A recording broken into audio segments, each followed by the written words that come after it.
नमस्कार दोस्तों।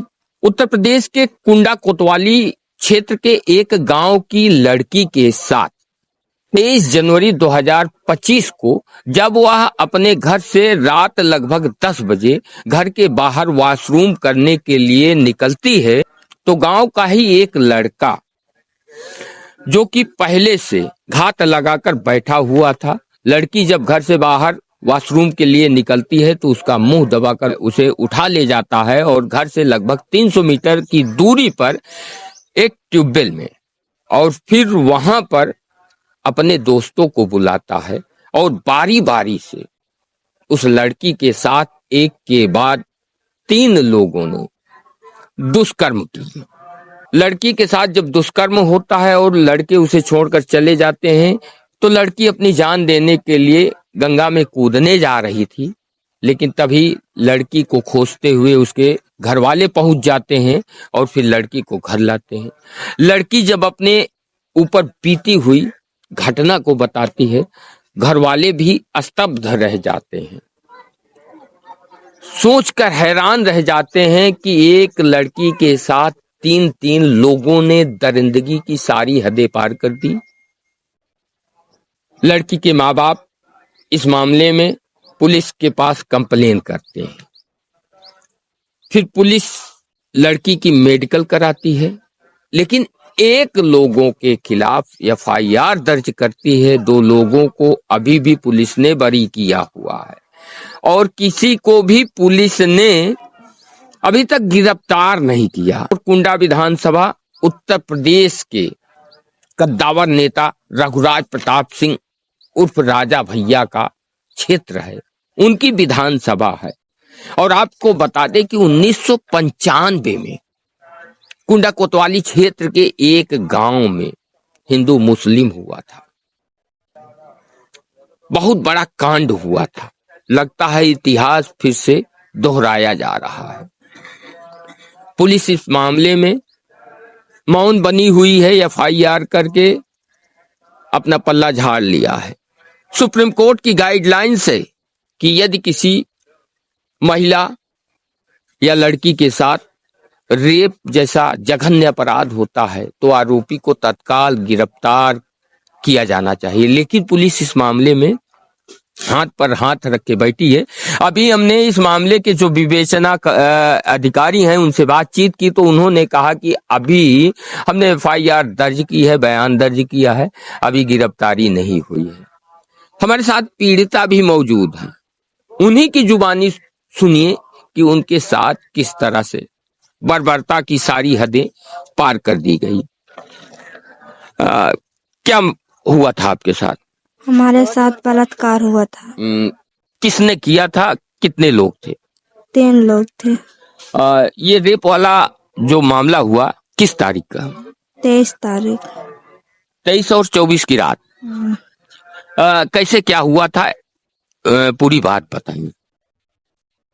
हम वॉशरूम करने के लिए बाहर निकले थे तो हमारा मुंह दबाकर यहाँ से ले जाया गया। कौन मुंह दबा कर ले गया? सारे। जी।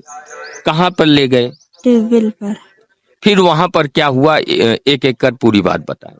वहाँ पर उसने कहा कि रुको यहीं पर हम आते हैं, तो वहाँ पर एक लड़का उमरान था फिर तो उसने हमारे साथ बलात्कार किया।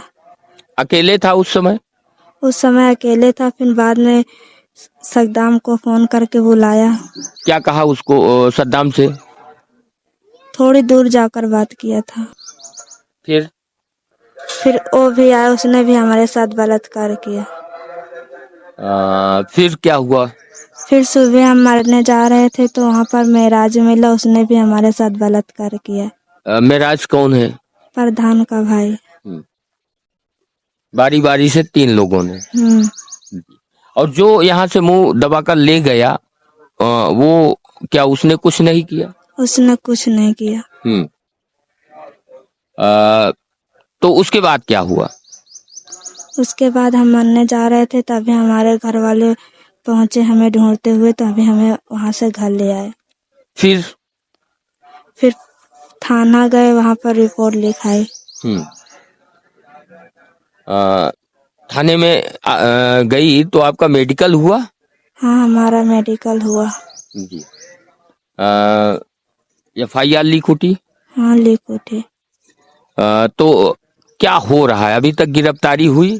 अभी नहीं हुई। पुलिस ने क्या कहा? इसलिए पुलिस ने कहा कि अभी नहीं होगी। क्यों नहीं होगी? बोल रहा था कि अभी हमारी ड्यूटी कहीं और लगी है। महाकुंभ में। बड़े शर्म की बात है कि आप समझ सकते हैं, बलात्कार जैसा जघन्य अपराध होता है और पुलिस कहे कि मेरी ड्यूटी महाकुंभ में लगी है। महाकुंभ हो जाने के बाद न्याय मिलेगा, तो इस देश में कानून का पालन कैसे होगा? अपराधी खुलेआम घूमेंगे। माता पिता वो होते हैं जो अपने बच्चों को अपनी सारी इच्छाएं मारकर उनकी परवरिश करते हैं, लेकिन जिनके बच्चों के साथ बलात्कार जैसा जघन्य अपराध हो जाए तो उस पिता पर क्या बीत रही होगी? क्या हुआ है, पूरा घटनाक्रम क्या है? ऐसा है जी कि हम सो रहे थे रात में, खा पी के अपना सो रहे थे। और ये हमारी लड़की का गाती पेशाब करने के लिए उठी, मोबाइल भी हमारा लेके उठी। अंधेरा था, कोहरा छाया था, तो ये उठी पेशाब करने के लिए। तो कागाती ने कुछ लोगों ने मुंह दबा के उठा ले गए। हमको बाद में पता मिला, जब हमारी आंख खुली 3 बजे तो हम ढूंढने लगे, अपना मोबाइल देखे, मोबाइल नहीं था। तो हमने कागाती नहीं ढूंढते ढूंढते कागाती कछार तक भी गए, लड़की को ढूंढा। 3 बजे रात से ढूंढने लगे, कोई शिनाख्त नहीं मिली हमको। तो हम सोचे कि हम मेरी लड़की को मार के गंगा जी में फेंक दिए हैं। हम लोग रोते रोते घर चले आए जी।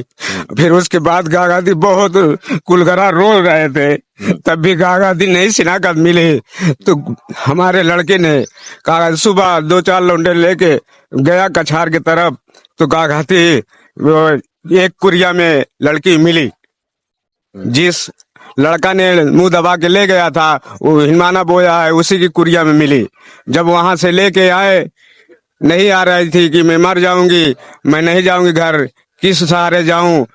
तो मेरा लड़का नहीं कुछ बोला, तो दूसरे ने बोला कि कागज चलो, कोई नहीं, माँ बाप कोई नहीं मारेगा तुमको, चलो घर। तो जबरदस्ती लेके आए। गांव के प्रधान को बुलाया गया। हम कहे हमारे साथ कैसा है सलूक हो रहा है, हम कैसे करें कैसे नहीं, कहाँ जाएं कहाँ नहीं। जिंदी मिल गई, अब क्या करें हम। तो हमने FIR किया 24 तारीख को जाके सुबह FIR किया। FIR में लिखाया। FIR करने के लिए अंकित दरोगा ने हमारे से गलत निवेदन लिखवा के बोला कि ऐसा ऐसा नहीं है, तुम्हारी लड़की मिल गई है। अब तुम ये बोलो, हमको दस्तखत दीजिए कि कागती ये मेरी लड़की मिल गई है। अब वो लोग हमसे माफी मांग रहे हैं, हम माफ कर दे रहे हैं। हम कहे हम दस्तखत नहीं करेंगे, ये हम कागती एप्लीकेशन नहीं देंगे। तो बोल रहा था कि तुम बिल्कुल गंवार हो। हम कहे गंवार तो है ही है जी, हमारी लड़की की हालत हुई है तो गंवार तो है ही है। फिर उसने FIR दूसरे दिन हमको 25 तारीख को FIR दिया नकल। तो उसमें गलत लिखा था। हमने कहा ये नहीं मानेंगे हम। फिर उसके बाद कहा मेडिकल होगा। मेडिकल के लिए प्रतापगढ़ गए, वहां मेडिकल हुआ। मेडिकल तक का अभी तक कोई सूचना नहीं मिली। फिर ध्यान में फिर गए, तीसरे दिन एक्सरा हुआ, एक्सरा कराए, उसको भी अभी कोई पता नहीं मिला जी। दौड़ा रहे हैं जी, कोई कार्रवाई नहीं हो रही है जी। अब आप सोच सकते हैं कि एक पीड़ित पिता की पुकार है, दिल से कितने इनके दिल पर क्या बीत रही होगी, और उस माँ पर क्या बीत रही होगी जिसने इस बच्ची को अपने पेट में 9 माह तक रखा। अंदाजा लगा सकते हैं। गंगा जमनी तहजीब का वास्ता देने वाले, हिंदू मुस्लिम भाई भाई की बात करने वाले वो लोग कहाँ हैं? जो दलितों की राजनीति करते हैं वो नेता कहाँ हैं? आखिर इस बेटी को न्याय क्यों नहीं मिल पा रहा है?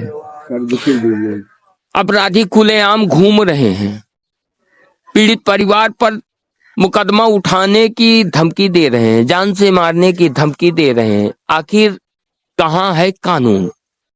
और उत्तर प्रदेश में योगी की सरकार है।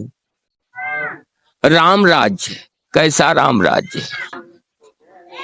उत्तर प्रदेश के बाहुबली कहे जाने वाले रघुराज प्रताप सिंह राजा भैया की विधानसभा में एक गरीब की बेटी के साथ दुष्कर्म किया जाता है। एक नहीं, दो नहीं, तीन लोग दुष्कर्म करते हैं, लेकिन अभी तक गिरफ्तारी नहीं हो पाई है। पुलिस महाकुंभ की बात कर रही है। क्या कानून की सरेआम धज्जी उड़ाने वाले लोग खुलेआम घूमे और पुलिस हाथ पर हाथ रखकर बैठी रहे?